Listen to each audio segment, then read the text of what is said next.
Rocky Gerung pernah mengatakan arti mania itu orang nggak jelas. Oke, tapi yang gini, kedua soal pertanyaan, akhirnya Pak Jokowi nunjukkan ijazah, bukan Pak Jokowi, bukan Pak Jokowi. Akhirnya penyidik ya, menunjukkan ijazahnya, betul? Nggak hanya selembar kertas yang mau diakui sebagai ijazah. Maksudnya?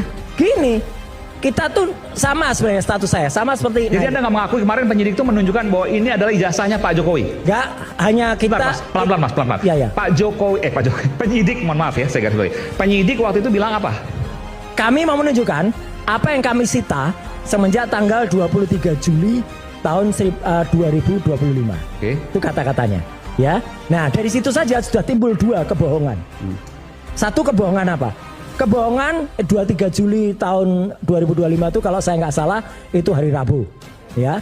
Nah, kebohongan yang pertama, ada orang yang katanya datang ke Solo pada hari Jumat tanggal 23 Oktober 2025.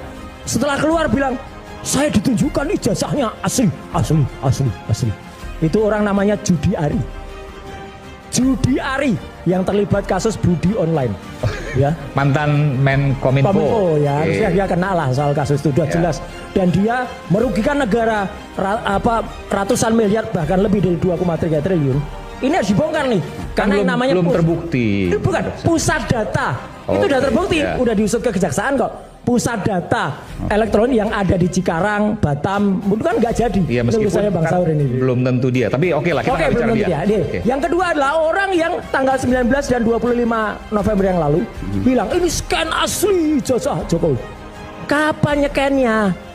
Kalau 23 Juli itu sudah disita oleh kepolisian dan disegel, saya percaya kepolisian, ya, karena saya tanya ke penyidiknya, Pak Rosidi gimana, ya?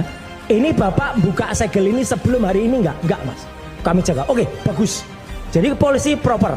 Nah, jadi kalau ada orang yang tiba-tiba ngaku, saya scan ijazah asli, dia jelas bohong. Sekali lagi apa? Bohong. Nah, itu udah.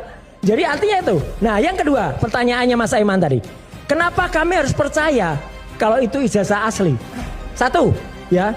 Status kami itu sama kayak ketika mohon gambar ini ditunjukkan nih adiknya Iriana nih dulu ya yang menyerahkan ijazah itu ketika di Mabes. Kami itu hanya melihat aja nggak boleh deket-deket. Nggak, ini apa? Jadi ini ketika ini adiknya Iriana nih entah lupa namanya siapa nggak penting. Ya. Oke, ini tunjukkan. Mas Roy boleh sini? Boleh. Oke. Nah